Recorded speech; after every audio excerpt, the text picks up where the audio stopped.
Time is money, you know. Wait any longer and you'll owe me interest.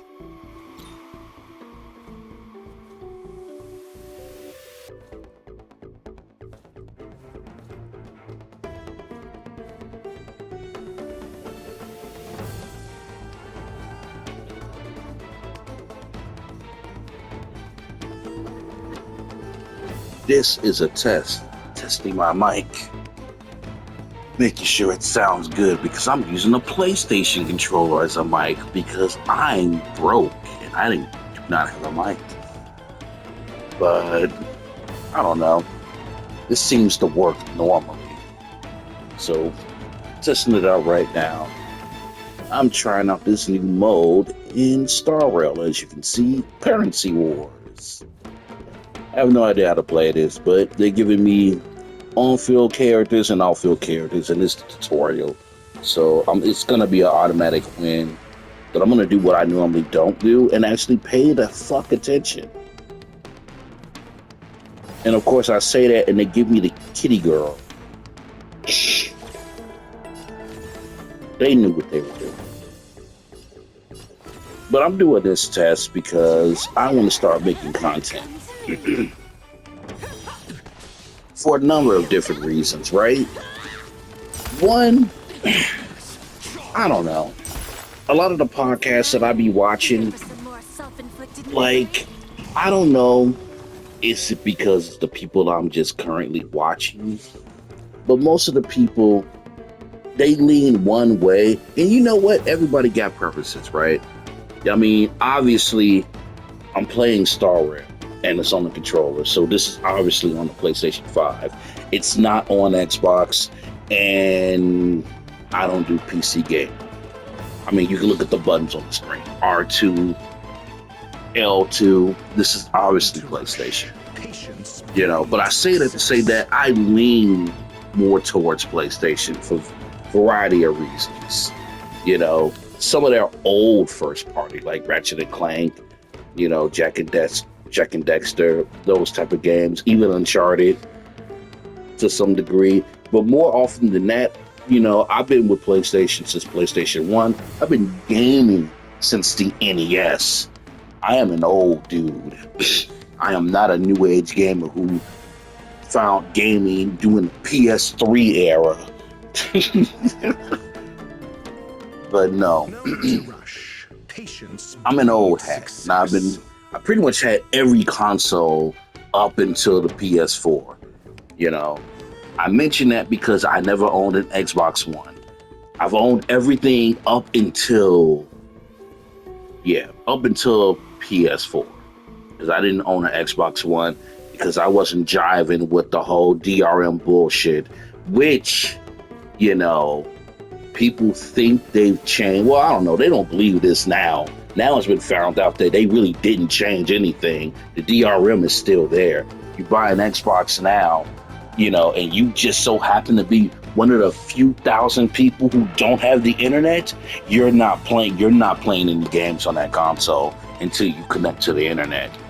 Don't get it twisted. PlayStation will probably lean that way too, but as of right now, you can buy a PlayStation 4 and 5 not connected to the internet, and as long as you buy the disc, you can still play your games, you know, directly. It's pretty much still an old school traditional console in that sense. You know, since Xbox One, you literally need the internet to play a game because I don't know what it downloads, but it has to download something. It has to do its DRM check, so that it say, oh, you got an Xbox. We got to make sure. Pretty much the internet. You need the internet to turn the Xbox on. I know that's not literally what it does, but buy an Xbox One or Xbox Series X and not have the internet at your house. Tell me how that works. But I'm not making this video to talk about that. That was just a little bit of history and a little bit of shade of why I stopped buying every console, because that's a bit more colorful reason than to just say, dude, I only got money to buy one console these days, which is the actual truth. I still wouldn't have bought an Xbox One. I probably would have bought a Series X though. You know, there are games I want to play on there, but they're going third party and putting their games on PlayStation. So I really don't need to go out and spend the money. Now, if we're talking about handhelds, that's a different conversation. They might be able to get a sale, but that depends on the hardware in the games. Because despite what people tell you, how do you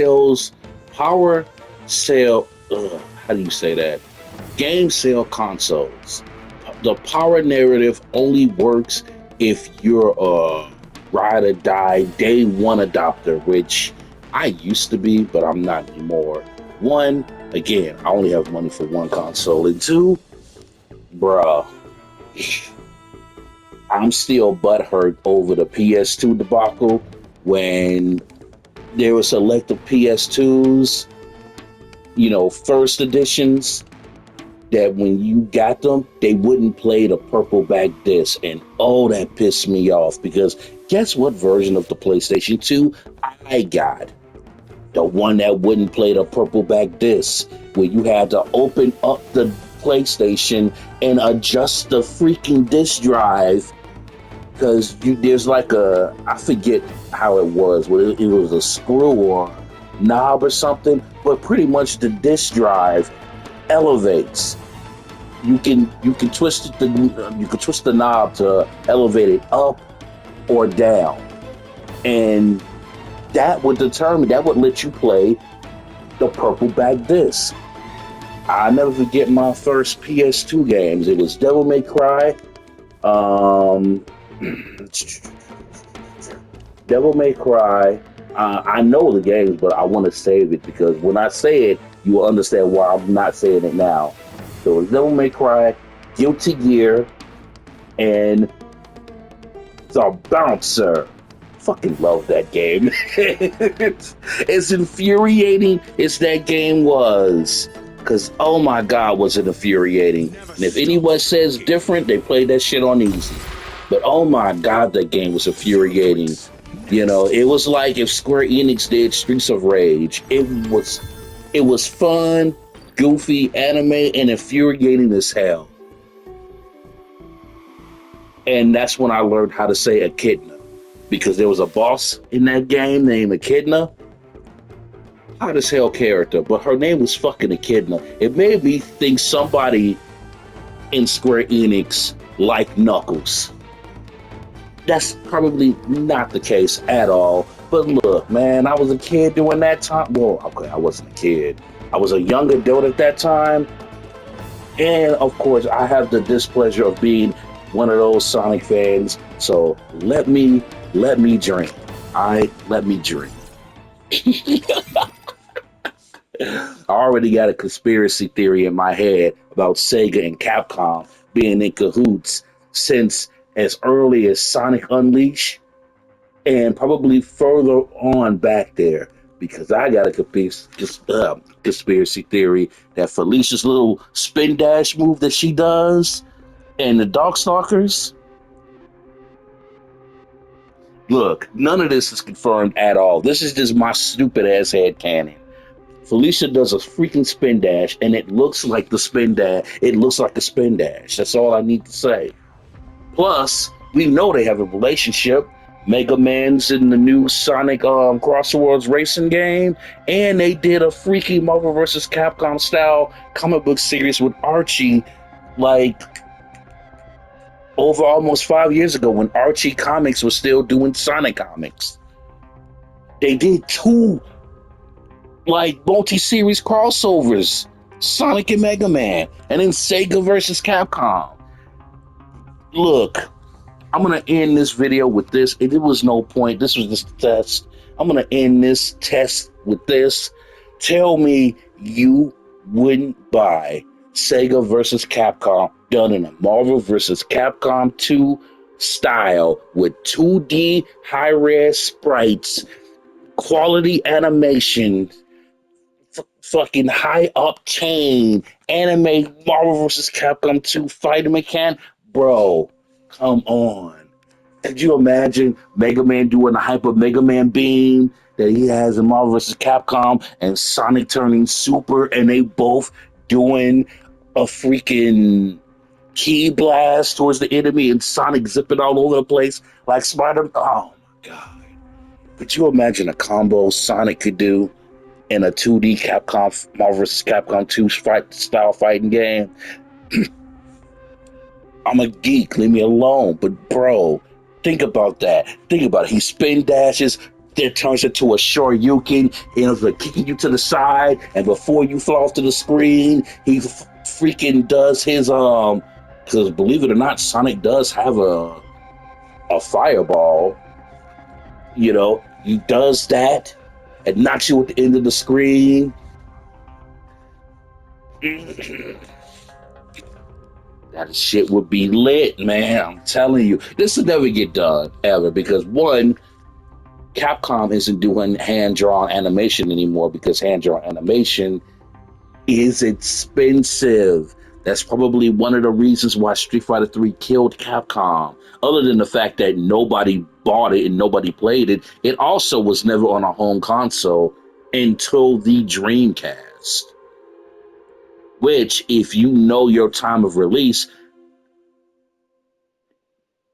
Street Fighter 3 had three versions of the game. Street Fighter 3, then Street Fighter 3 Double Impact or Second Impact, and then Third Strike. It wasn't until Third Strike where the Dreamcast came out where they was able to finally put those series of games on a console.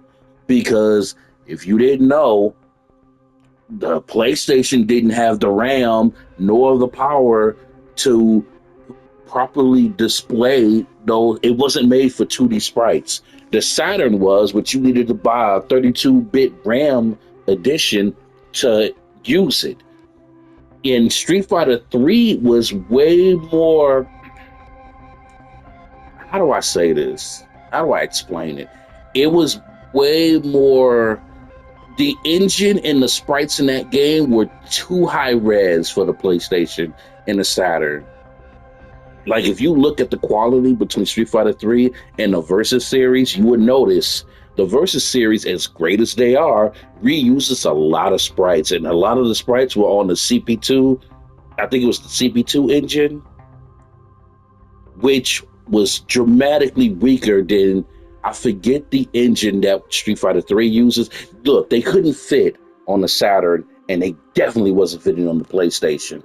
You know, they needed a system to where those sprites and animations can be preserved, because also the Versus series and even the Alpha series on PlayStation were dramatically altered and cut and brought down. You were missing a lot of animations in those games, and you couldn't even switch characters in Marvel in the Versus series unless you and your opponent picked the same two characters, because it just didn't have the RAM. So you pretty much were missing at least 50% of all of those games. You know, Street Fighter 3, there is no other. Also, if you knew, Street Fighter 3, or I'm sorry, Street Fighter Alpha 3, right? That game was so heavily altered on PlayStation that that version with the polygon graphics in the background, because they did have hand draw backgrounds, but it had polygon effects on it, and also the heavily altered War Tour mode.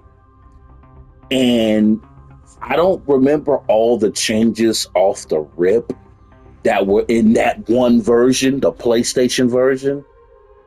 But any version you find now, even on the Dreamcast, if you were to find it and go back, is not that version. The PlayStation version of Street Fighter Alpha 3 was not only gutted, but specifically altered so that it can run on the PlayStation. Every other version of Alpha 3, if you go out and buy any of the collections on PS4 and PS5, you would not find that Alpha, you would not find that version. To my knowledge, the only way you can play that version of Street Fighter Alpha 3 is on a PlayStation, on the PlayStation disc. It's not on any collections. Anytime they ported Alpha 3 on any collection, it's been the arcade perfect version, which enthusiasts and, purists prefer that version. I prefer that version as well, except when you're talking about the World Tour mode and the extra characters.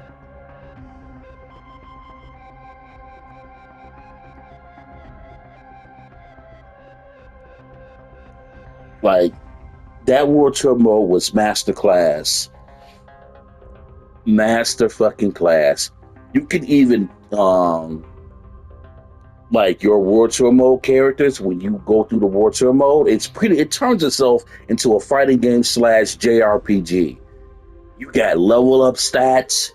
Level up stats. You get stats that you get to level up, and you get the balance. I think it's really only two: defense and power. So you can be balanced and do like keep your defense and power relatively equal. You can go hard on defense, and then you can just go ape shit on power. I always went ape shit on power because it's nothing like picking that character and doing like two moves and then your opponent's KO'd.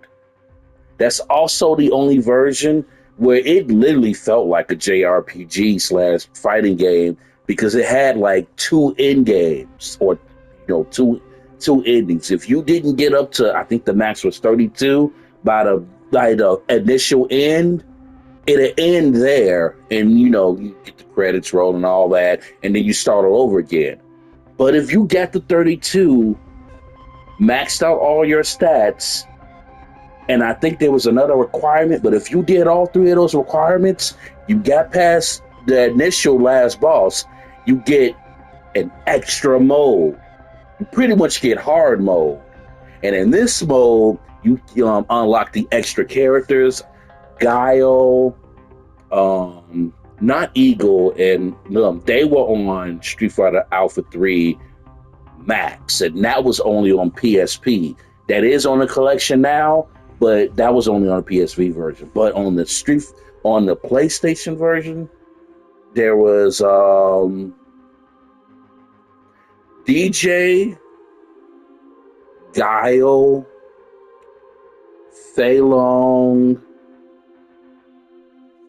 I think that was it. But those are the characters you unlock. I know there's like another character, like yeah, the characters you unlocked in that extra part of the game was fucking lit. It was cool, but that mode is memorable. I'm getting texts out the wazoo. I shouldn't be looking at this because I'm testing. But no, this is where you fight. Oh yes, Shin Akuma, Evil Ryu, and fucking Shin and Bison. But Shin and Bison was special. Let me just first tell you what Shin and Bison does on his own, because you fight him in the arcade mode. Shin and Bison is pretty much just regular M. Bison, but the noticeable difference, his Psycho Crusher is full screen, and if you need to be blocking, if you can't jump over it, if you jump, you're dead. Now, that's Shin and Bison normally, and you fight him in, if you go up the arcade ladder and all that, you can't pick him, but you do fight him, But imagine fighting two Shin and Bisons, and they got unlimited super.